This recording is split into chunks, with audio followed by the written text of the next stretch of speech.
Hello viewers and welcome back to Renowned Explorers International Society. Last time we made a bunch of cultists cry. This time we're going to the sands of ancient Egypt to steal shit from dead people for a change. Usually we steal from the living. I'll tell you what, it's a lot easier. Alright, so we did this last time. It worked out pretty well. We're not likely to get to a level 4 archaeologist, probably. Level 4 diplomat, though, that's totally gonna happen. Let's look at what else we might get value out of here. Alright, we could do this. Since we get research from 2 different types of tokens, doubling our renown from research might lead us to a much higher score. In addition, +2 study whenever you enter a nature challenge really synergizes well with the thing we just picked up on Anna. Survivalists and naturalists produce additional tokens. That seems pretty good. We already have level 3 survivalists and naturalists. Oh wait, did I don't think we do have level 3 survivalists. No, she's only level 2 because I took the archaeology thing. Big boost to discovery tokens, of course. Gain a discovery token whenever you get a treasure. That is pretty good, actually. That's pretty enticing. Gain a supply for each mastered research field, which for the moment would be 1. And then this is the origin of species 2. That's right. We did complete this. We did complete this research tree last time. Let's see. Engineering gives us bonuses from gold. Supply capacity, rogues and engineers, equipment shops. What's psychology? Gives us extra renown from status. Would let us choose an emotion that would have a stronger effect. That could be valuable. We have a lot of Terrify, so if we could improve Terrify, that would be cool. This is potentially for supplies, but you have to hire the helpers, it sounds like. So it's going to have a status cost associated with it. Just a bunch of resolve. That's okay. It's not great. Big boost to secret, and a secret whenever certain types of people succeed on the adventure wheel. Actually, that seems incredibly powerful, but not for us. We're not going to get to level 4 in any of those things, almost certainly.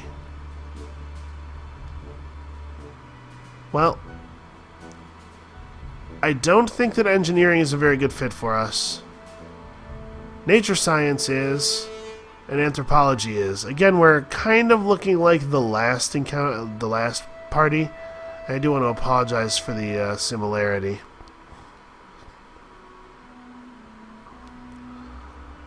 Now that we have a naturalist and an engineer, I think we have to get anthropology rolling. At least we have to get the initial unlock of it. Because we're getting these free encounter tokens, we may as well be making bank off of them, right? I'm so torn because some of these research papers are really cool. These 2 combined seem really good. This is +2 study whenever you enter a nature challenge. Alright, so my ideal situation, I think, here would be the starter of anthropology and down through unique specimen. If I can have unique specimen available for the last 3 expeditions, it's going to lead to us having a lot of extra discovery tokens, which first of all is probably a great value for the research we have to spend on it, but secondly will really increase the value of lucrative epiphany. I think we need unique specimens so badly that we're going to start here, and if it causes us not to be able to get the anthropology thing, then so be it. Okay. Now, obviously, we will go and... Hold on, let's have a look at our entourage first. Okay, this is just adventure wheel stuff. Alright, none of these guys affect the payout of our tokens. Sometimes specialists do that.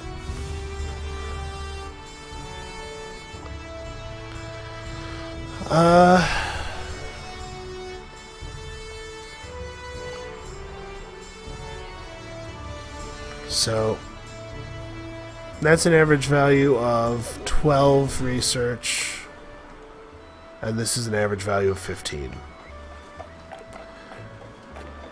Yeah, it's not, oops, well that was definitely wrong. That was a bit of a misclick. I hit the mouse button as I was dragging it across on the way back down to here to do Paris campaigning. Not that we really need all the extra... Let me think. We're one research away from...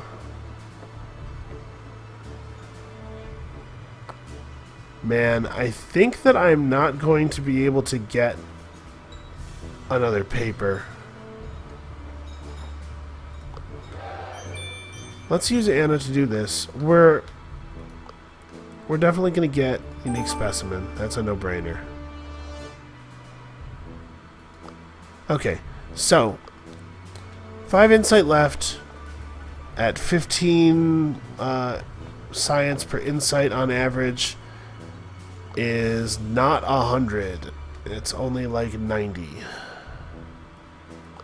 Man, we'd be really close if I hadn't misclicked and just decided I didn't want as many tokens as I was entitled to. Actually, hold on a second. We can definitely hire some people here. Right, because we have so much...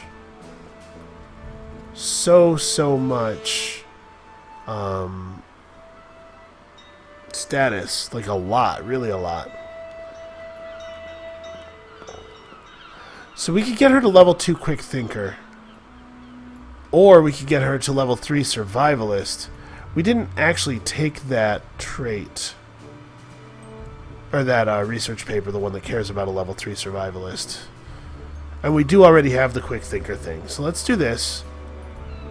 It is Kiwi that I gave it to, right? Yeah, Unpredictable is what she has right now. She can gain Escape Artist or Reflexes. Kiwi. I feel like Reflexes is going to be more broadly applicable. Escape Artist, there's not a lot of situations where you end up like imprisoned or trapped. And Escape Artist, I think, yeah, Reflexes has to be more useful. Kiwi learned Quick Thinker Reflexes. Awesome. We're still not recruiting one of these guys because those are pretty abysmal. And then we take Hermit Scientist Heinrich. Use him to buff Anna.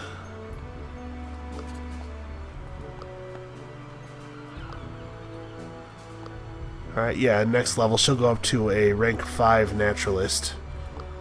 That's got to be useful. And then we still have 200, Do I want to go deep on this student thing and just like really try to get the extra research paper? I think I do. It would be so much extra science if it worked, you know? If we managed to get the, Okay, that was a pretty good roll. 23. Yeah, at this rate we are totally on. It's just 100, right? Yeah. Okay. We're gonna do the last one as a campaign.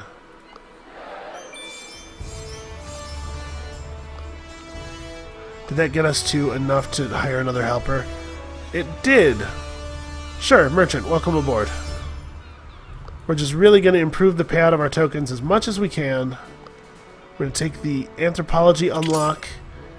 So now our encounter tokens also have science on them. Almost all of our tokens have science on them.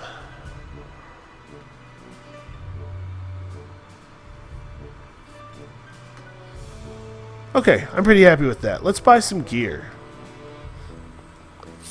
We'll upgrade the shop. So we can pay 400 gold for books that really, wow, really have a lot more speech power and attack power on them. As long as there are 5 or more supplies, gain a group of perks. 2 speech power plus 3 speech power while you're devious. That's pretty good. 5 speech defense. 2 speech power and the Beguiler perk.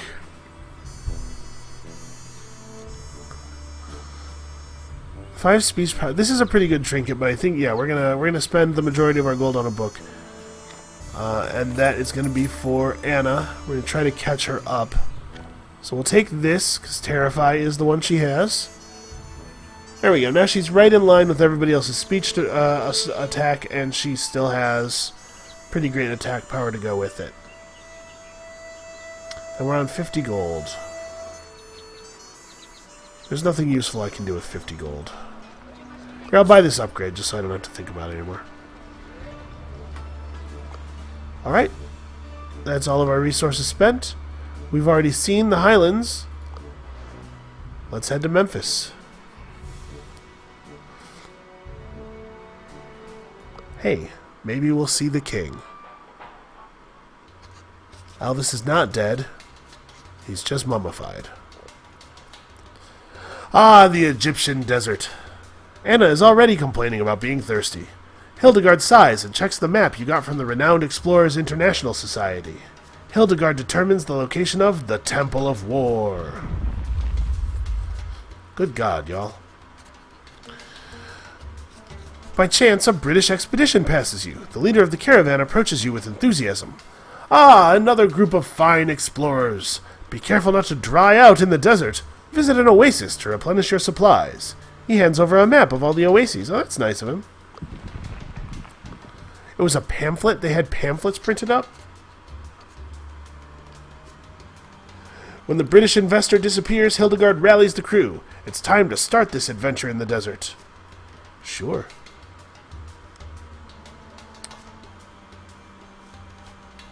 Okay, so this has a 2-0, and then this has a 1-1. So the cost of getting to the oasis by any route is the same. Let's go this way, because gold tokens are good, and that one doesn't have a. That one doesn't tell us anything about what we might face, or what we might receive, rather. What a rare sight! A group of British goons without a leader. They are approaching you. They catch up to you and one starts talking. We cannot find our boss, but we're sure he wants you gone. Usually he tells us how to behave during a confrontation, but since he is not here, we will approach you in a friendly manner. What an incredibly strange thing to say to a person.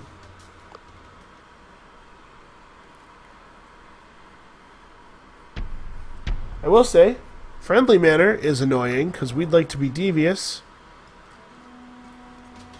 Okay, so it's just 3 of them, and they're incredibly far away. Alright, so neither one of them can step further forward than this. This is potentially a vulnerable square if they have a 2-space attack. I don't know that they do.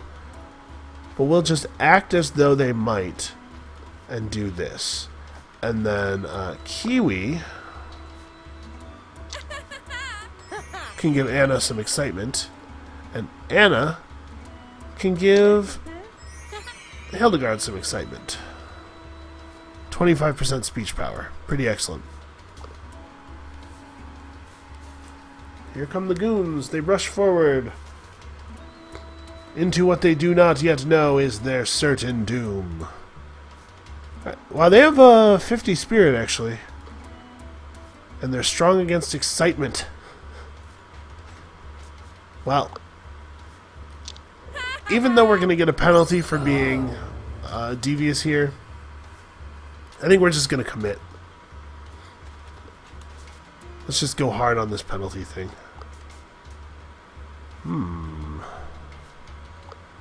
That would down them, but I'm afraid it might give me so many aggressive points that I wouldn't be able to recover.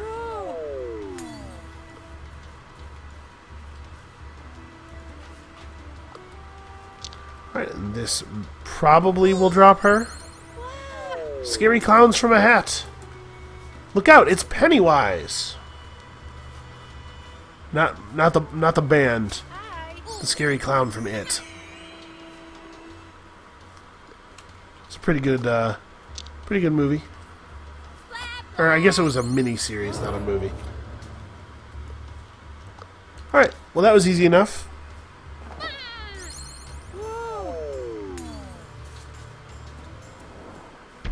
Everybody is just absolutely horrified of this 14-year-old girl and her goons. Her cronies. Goons without a leader is like fish without fish. Fish without fins. Goons is like. The goons leave you slightly disoriented and you can continue your journey. I'm just saying, you know, a little subject-verb disagreement there. It's embarrassing. Alright. So, Cheer will add a buff that gives the target armor and speech defense.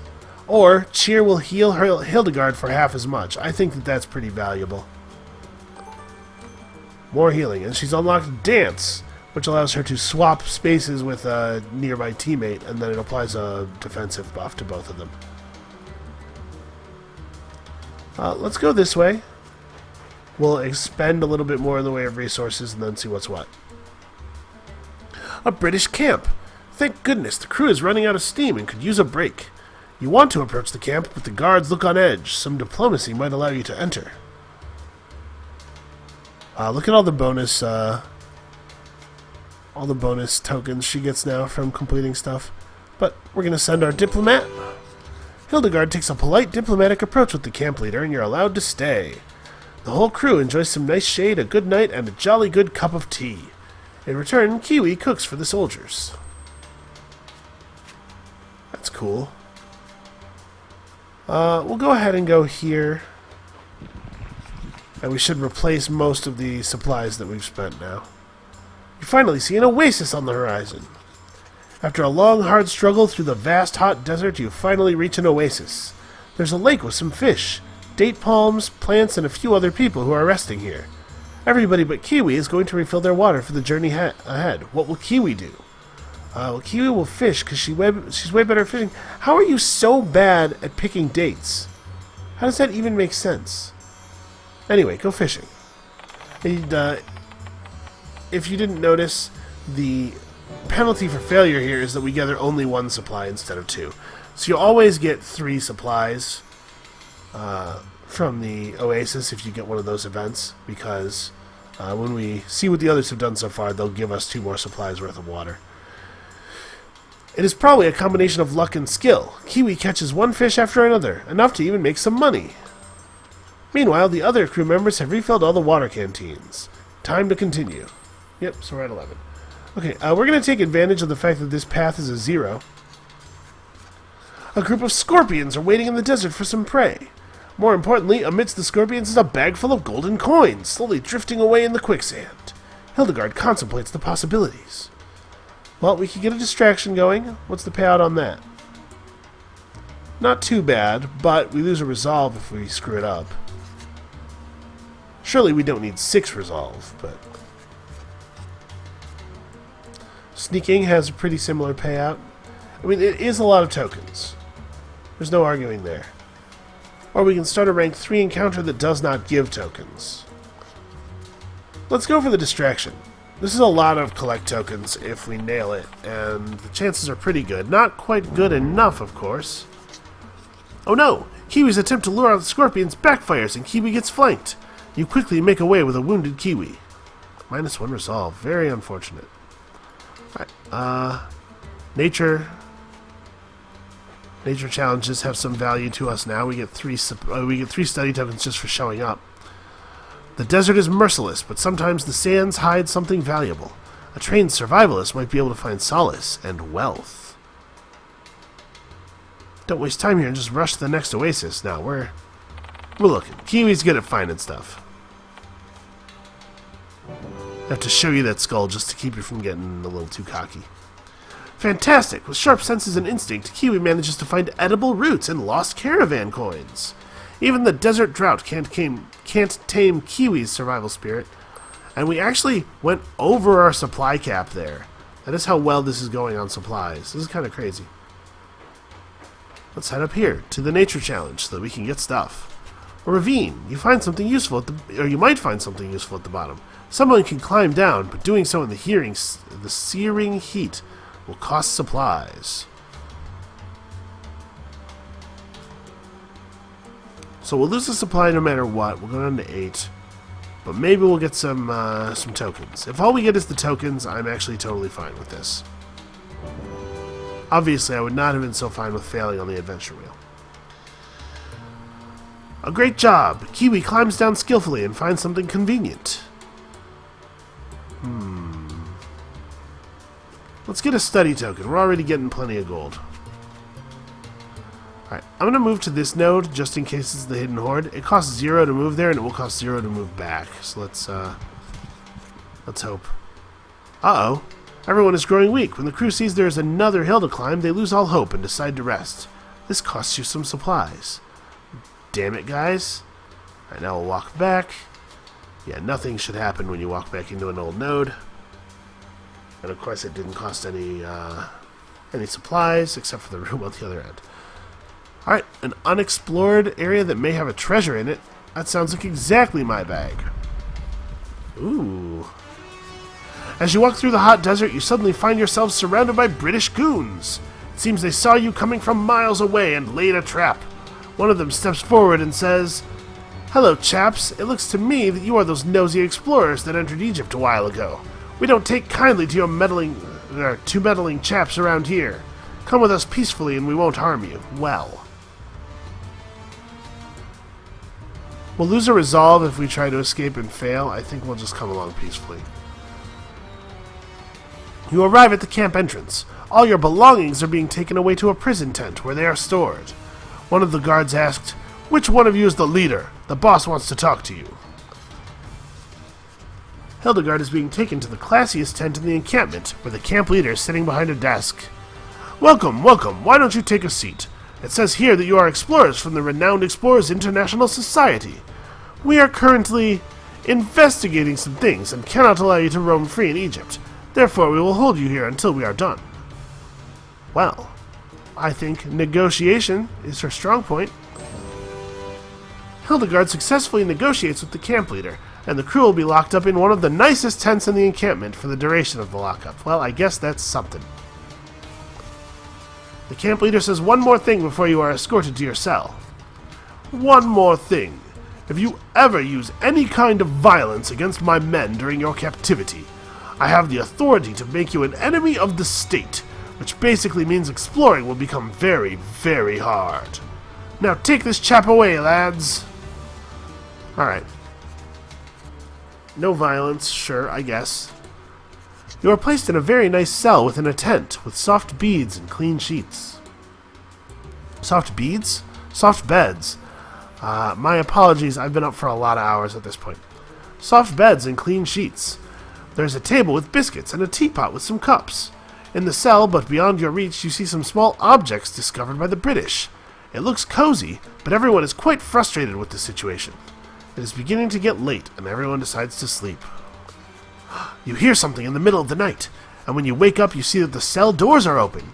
You hear a voice whisper, "Psst, get out of here while you can. I left some of your basic equipment in your cell. See ya." How kind. You take your stuff and decide there's enough time to take some of the small objects before you go. Oh, which... Let's take campaign tokens for the research. You leave the tent where you were locked up. There are some patrols of British goons moving around, but it seems pretty quiet otherwise. So we can explore the other tents and see what's there, or we can sneak toward the tent with our confiscated things. There's a 65% chance we get caught, which I'm sure ends up meaning an encounter with guards.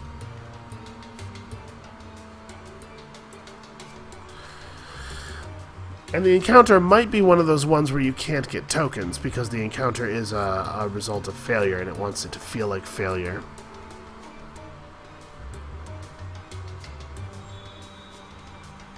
Still, though... Alright, let's do it. 35% is pretty good, right? Yeah! You sneak through the camp, avoiding some patrols. You enter a tent that looks like it is storing things, which turns out to be true! Many lesser treasures are stored here and are up for grabs. Nice. You walk toward the entrance, but the tent with all your belongings is guarded by British goons. Well, this doesn't say that it doesn't give tokens. The guards spot you and walk toward you. Hildegard reminds everybody not to use physical attacks. Yeah, I think we'll get them without.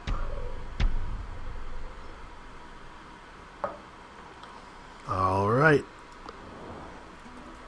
So, we'll start with Kiwi doing her thing. being a loudmouth in a square where it'll hit both these. They're actually pretty resilient.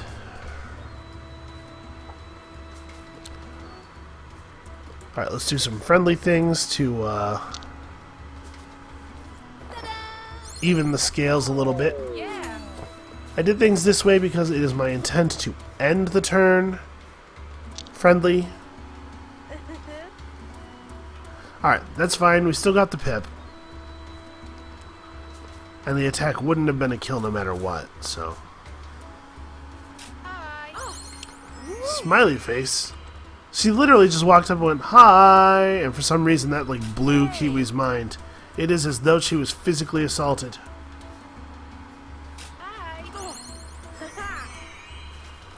Alright. Yeah, she cannot bring one of these guys down in a single attack.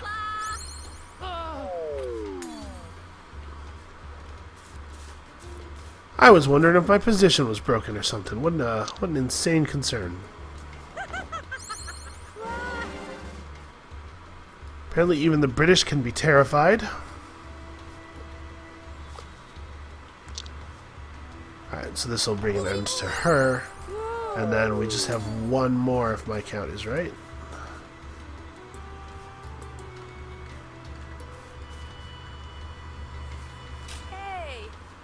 Of course, she goes for the most injured one. Dishonorable.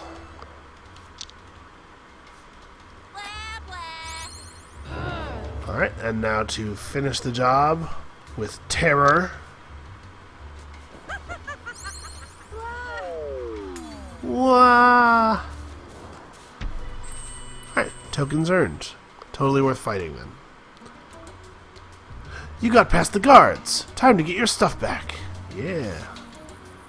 You are now in the tent where your belongings are. They are stored neatly on the table, together with a note. Hello there. I hope you got out of your cells okay. I always wanted to be an explorer of the society, but I failed the entry test in the Scottish Highlands. I joined the British Empire so that I could still see some of the world, but it's just plain wrong to lock up people like yourselves. So good luck on your travels, and I left you a little something to make up for all the trouble. What is this little something? Is it free treasure? It is free treasure. 10 collect tokens. Wow. You walk through the entrance back toward the free desert when you hear something behind you. There's a silhouette of a person waving at you. That must be the one who saved you. You wave back and bow in appreciation. Time to continue your journey. Yeah, that was fortuitous. Just some random person out of nowhere. Alright, it looks like we will be able to make it to that oasis, probably.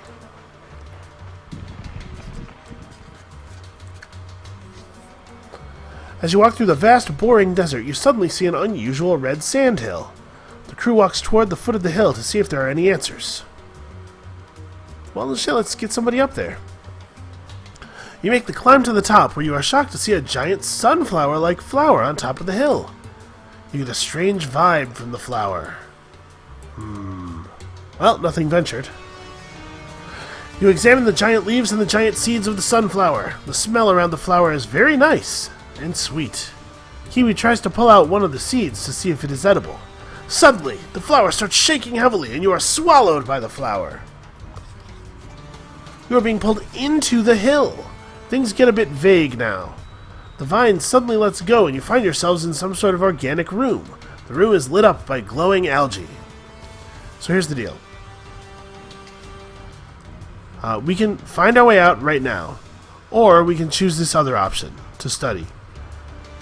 We're going to get a couple choices in quick succession like this, and each time the chance of finding our way out is going to be reduced by a little bit.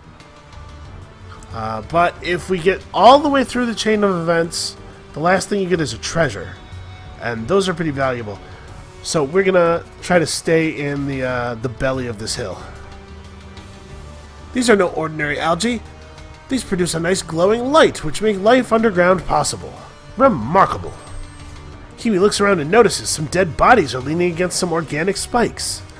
Also, that these spikes are slowly closing in. The longer you stay in here, the harder it will be to escape unharmed. Yeah, but let's search the bodies first. These bodies look digested by the flower. It seems the flower eats any kind of life to survive. You search the bodies and find some old but valuable equipment. Nice. The spikes are getting pretty close now. Everyone is looking for a way out when Anna spots a beautiful and probably rare orchid. What an amazing sight! Anna wants to take it. Is it worth the danger of being digested? Oh yeah. The orchid looks even more beautiful up close. Anna carefully picks up the orchid along with some earth and takes it with you. Okay, cool. We got a treasure, Red Hill Orchid. I don't remember what it does. +2 campaign whenever... Wow, we really like entering nature challenges. You have no room left to stand next to one another. Time to get out. Okay, so if we fail this, we lose 2 supplies, 2 resolve. That's like back-breaking.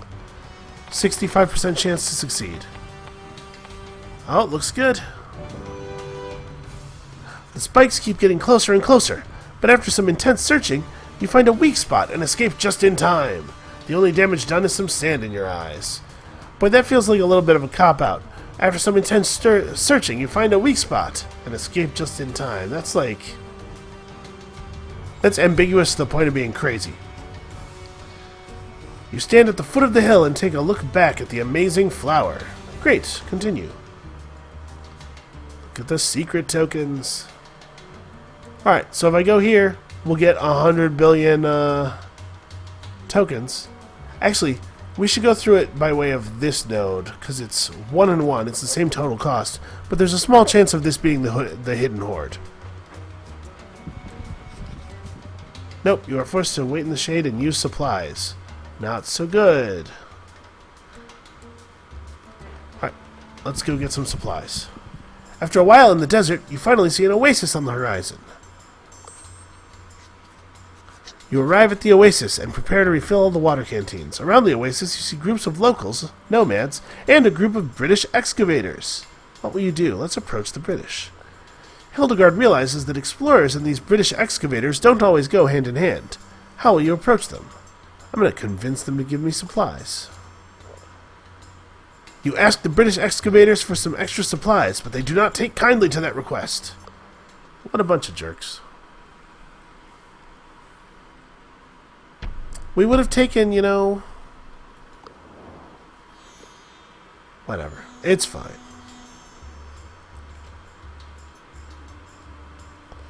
So, once again, we run into the problem of our enemies being friendly. I thought it said that deviousness was going to be a good match for this dungeon. Alright. These goons do have a boss. Let's see here.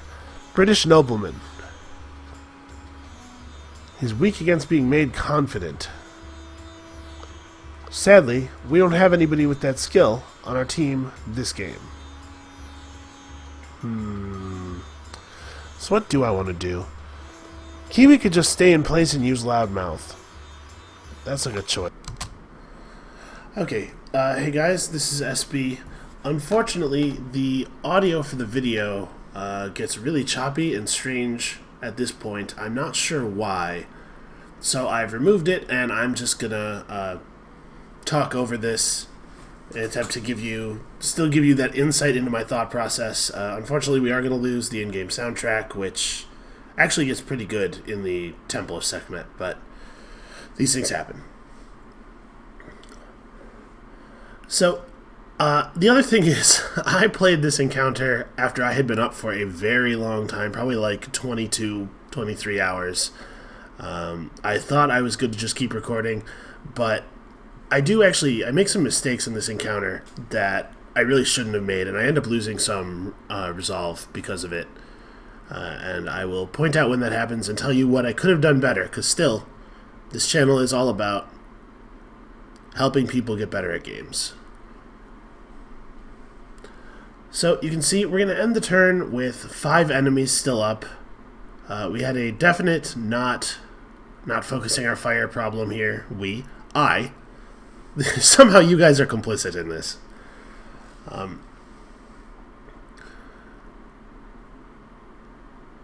We've gotten quite a few. We get quite a few lucky misses here, but luck will only carry you so far.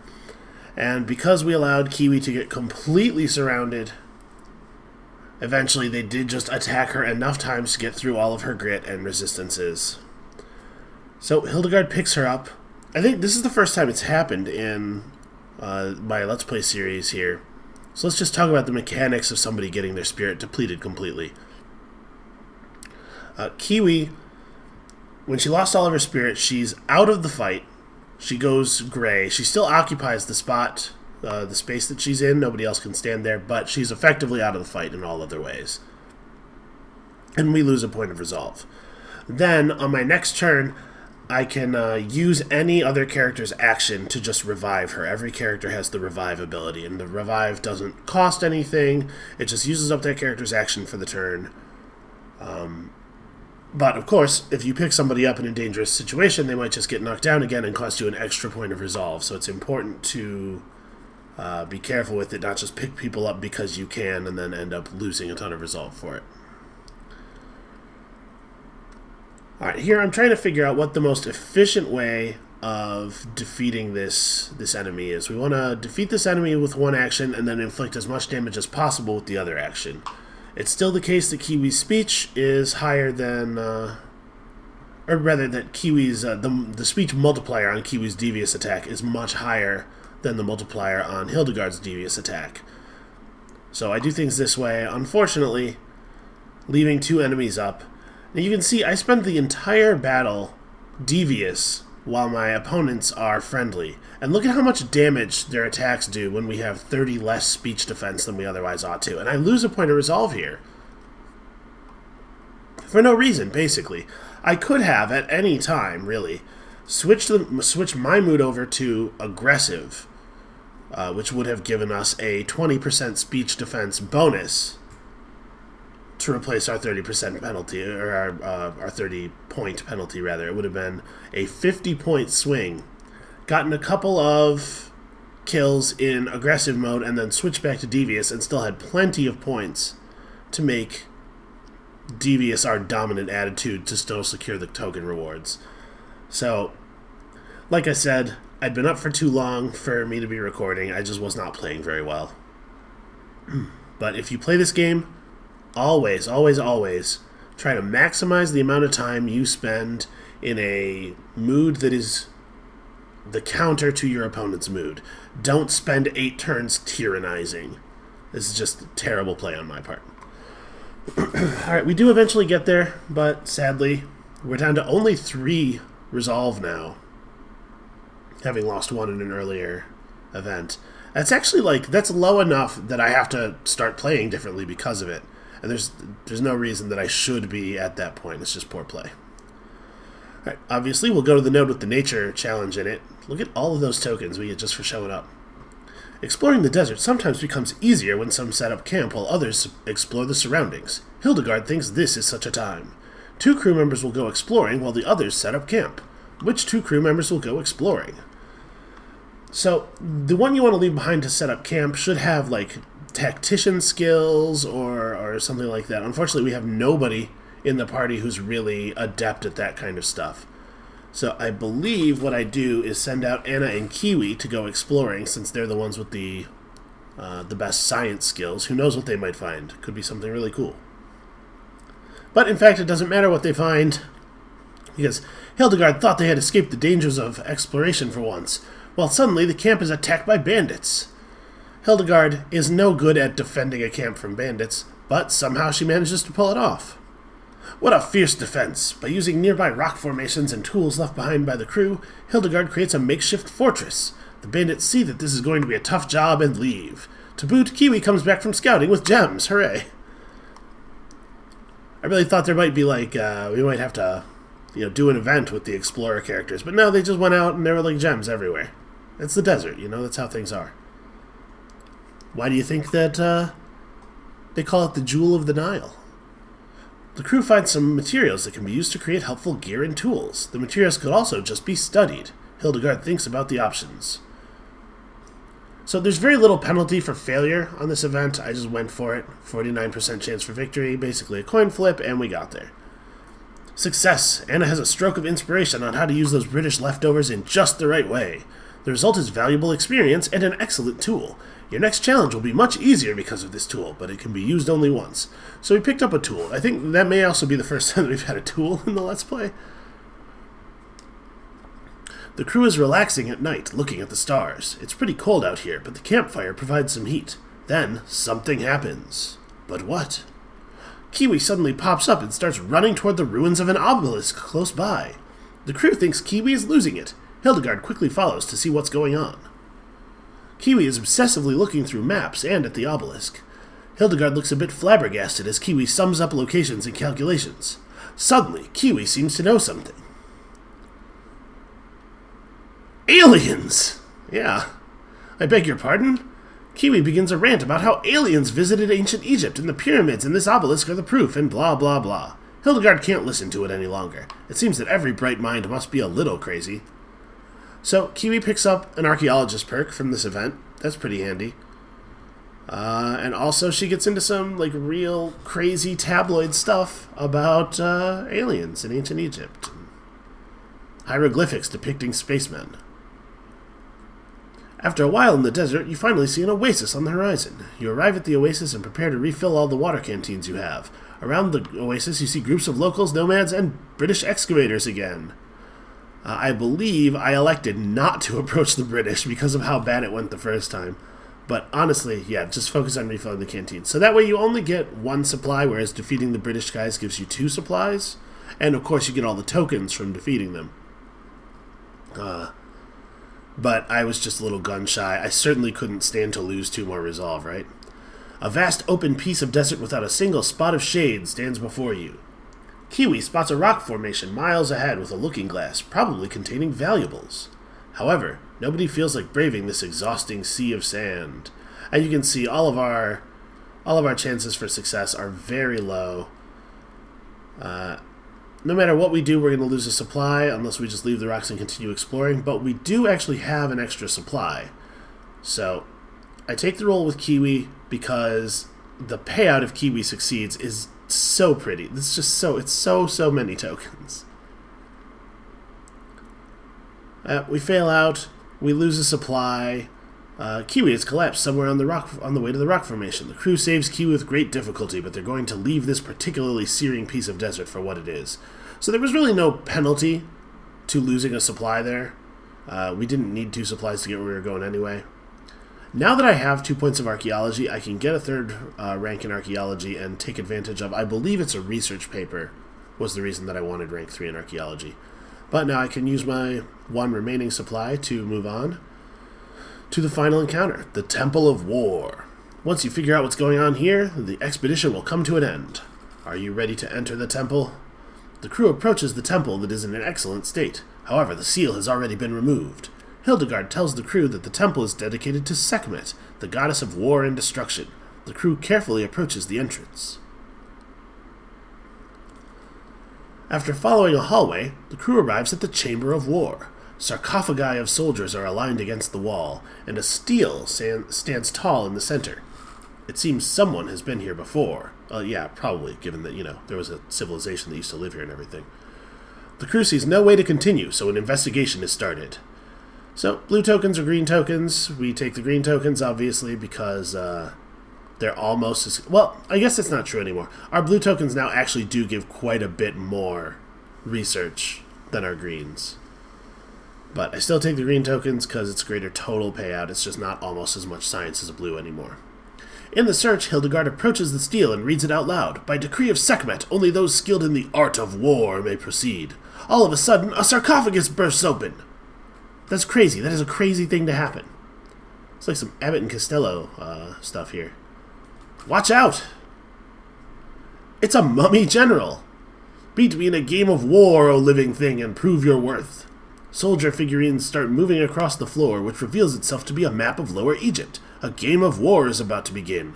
So was this guy a general before he got mummified? Or is he the general of the mummy army, like he got promoted posthumously? Nobody in our party is any good at the game of war, basically. That's another thing that's really a tactician thing. But, of course, we have Hildegard here. Isn't war tied to diplomacy? Maybe that can be used to convince such a high-ranking person. And yeah, Hildegard's great at everything. Everything about talking. What an intriguing display of diplomatic skill. Hildegard puts the general under pressure with persuasive arguments, forcing a peace treaty. The general is impressed. You regard war as costly as it is, an impressive show of wisdom. You are worthy. And he opens the secret passage. The crew now moves on through a long and dark hallway. The crew can only see ahead with the flaming light of their torches. Wall paintings describe locations where offerings were brought to Sekhmet in order to win her favor in war. You have a feeling you're missing something here. So I would rather have a study token than a collect token. Still, at this point. At least 30 minutes pass. The crew walks down the very long corridor. Anna feels very uncomfortable in this enclosed, dry place, but Hildegard bolsters the crew's will to carry on. Then you hear some noises in the distance. You find a new room, sacred ground to the goddess Sekhmet. The room is lit red with the oddest light and filled with ancient treasure. At last, war rises again. Oh no. Probably I should have done that voice a little bit more impressively, given that I know it belongs to the incarnation of Sekhmet. The incarnation of Sekhmet stands before you. Finally, I'm whole again. First, I need to repay my debt. The goddess of war has been called to wage war against the enemies of her followers. You!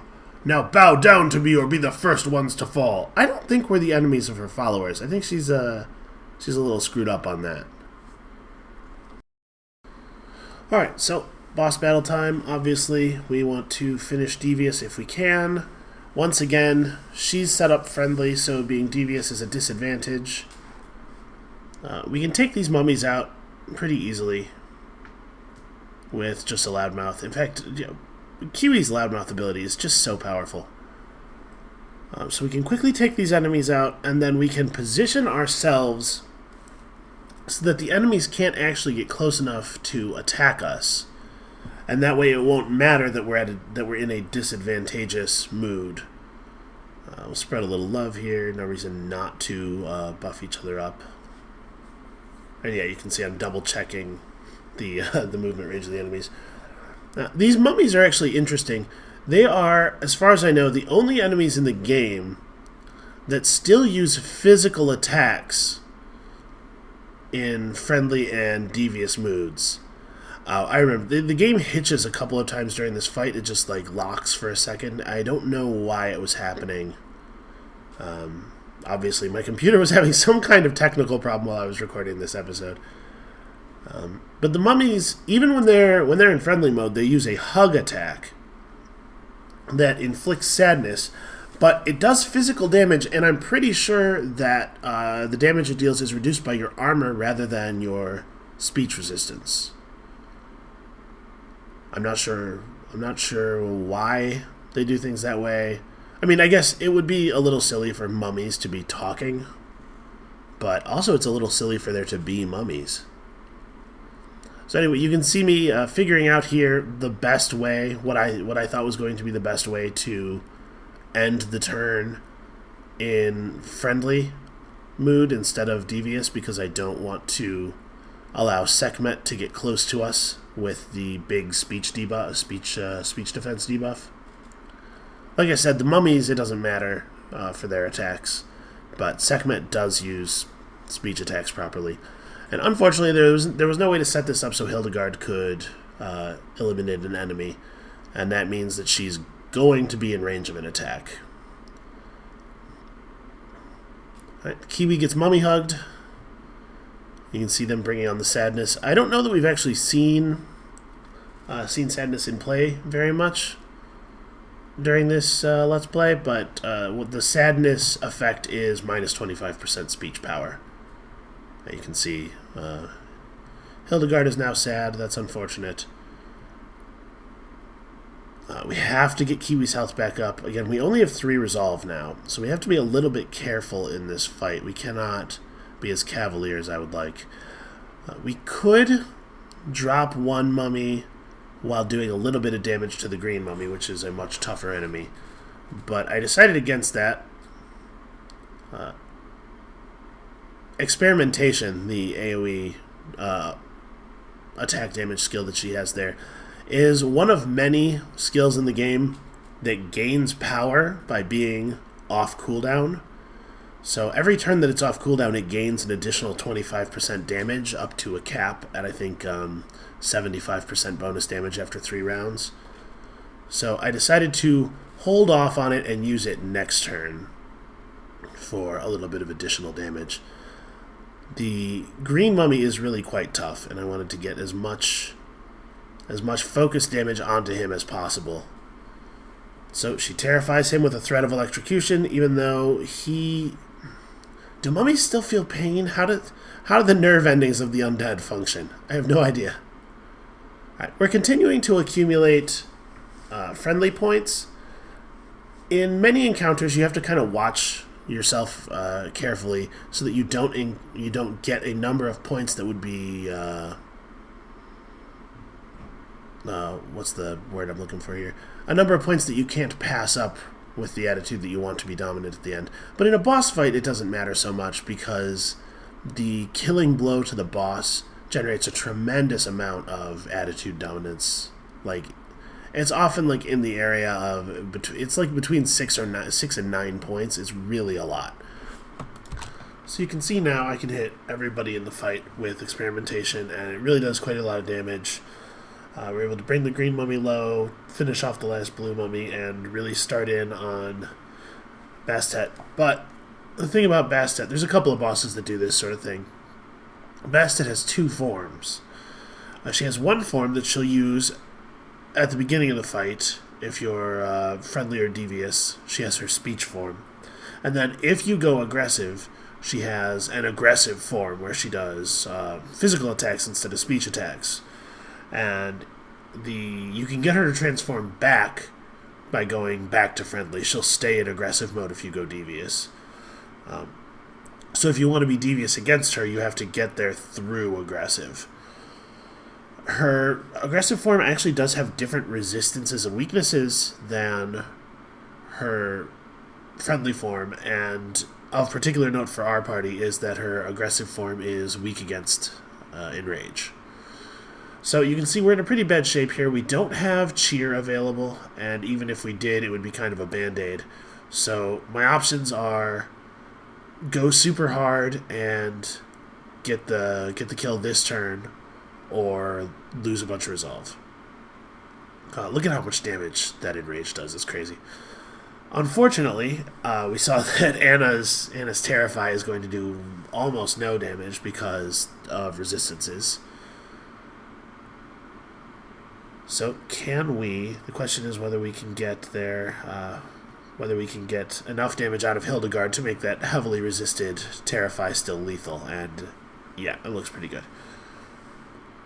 So, yet another expedition, finished largely in the attitude we wanted. We got a ton of free tokens from our treasures and our research papers and Anna's thing that gives her tokens when we go to science challenges.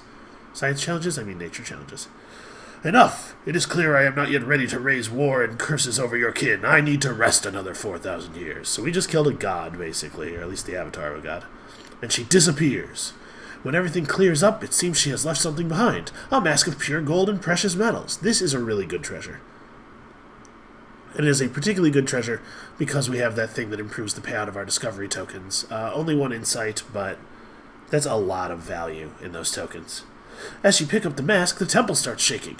This whole goddess reviving thing has left the temple a tad unstable. The temple is collapsing, and you're running out of time. So we have a pretty good chance of succeeding on this run event, and nothing bad happens if we don't succeed.